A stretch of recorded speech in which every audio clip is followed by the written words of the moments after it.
Bonjour, alors je viens présenter mon 103 que quelqu'un connaît, que plein de gens connaissent d'ailleurs. Donc voilà, au départ, je suis parti sur une Braille que je possède depuis maintenant 24 ans. Un cadre qui était à la base gris, que j'ai découpé à l'arrière et renforcé au niveau de la boîte à outils, soudé et lissé. Sous le cadre, il y a une plaque métallique de 4 mm d'épais sur toute la longueur, soudée tout le long avec un cordon. Réservoir lissé, au-dessus et en dessous avec une goulotte pour les câbles et gaines. Après, j'ai mis des jantes RCX, fourche MVL, entièrement chromée, avec un bout de guidon anodisé rouge. L'arrière, bon, on a bras oscillant mal aussi avec amortisseur boudin. La selle posée sur la boîte à outils, vissée derrière aussi. Là aussi, les fixations d'amortisseurs ont été renforcées et soudées entièrement au cadre. Tout est solidarisé à l'ensemble. À la suite, on a mis deux pneus M29S, ce qui est à peu près correct au niveau de la tenue de route. Après, il ne faut pas s'attendre à grand chose avec une fourche MVL et des amortisseurs boudin.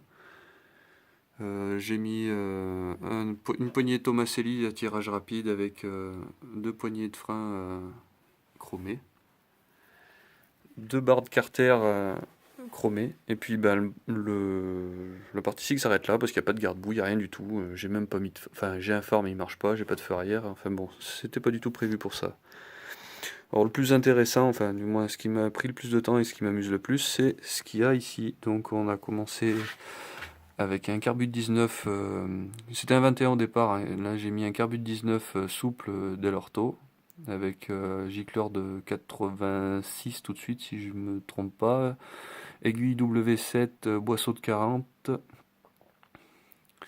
La pipe d'admission, alors ça c'est fabrication maison avec une pipe souple stage 6 d'énergie et une platine alu fabriquée sur mesure pour avoir un montage souple et un carbu au ras des carters et faire pencher le carbu le plus possible parce qu'avec le vario grande plage on vient pratiquement toucher le cadre.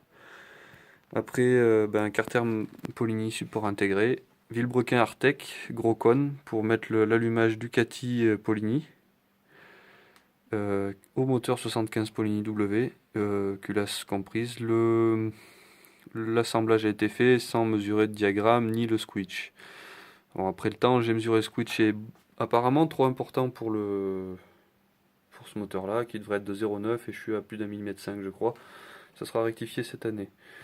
Après j'ai un échappement carte noire, refabrication d'il y a maintenant 3 ou 4 ans, hein, si je dis pas de bêtises. La première version de cette mob était montée à double variateur, ce que j'ai supprimé parce que en vitesse de pointe c'était une pitié. Donc j'ai mis un vario grande plage mal aussi, qui est très pénible à régler pour utiliser toute la plage.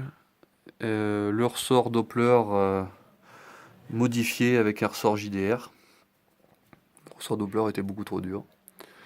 Après j'ai mis une poulie d'embrayage RGD avec pignon de 11 et les mâchoires sont refaites chez Auvergne Freinage à Clermont.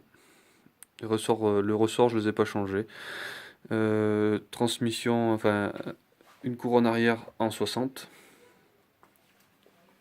parce que le mythe de la petite couronne pour aller vite, bon, avec le poids que je fais maintenant, c'est pas la peine. Bon, pour compenser les problèmes de variation dus à ce variateur que j'arrive pas à régler, j'ai fabriqué une petite pédale de lanceur de ma fabrication, hein. C'est vraiment maison avec une vieille pédale de frein de moto, je crois, si j'ai pas de bêtises. Tige filetée, des petites rotules de vérin industriel. Tout ça avec une petite patte sympatoche. Voilà, c'est mignon. Ça permet et de maintenir le moteur en bas pour démarrer et après, quand le moteur peut plus monter, en appuyant dessus, d'utiliser toute la plage pour éviter les sur-régimes. Voilà la petite bête. Et un de ces jours pour une autre présentation.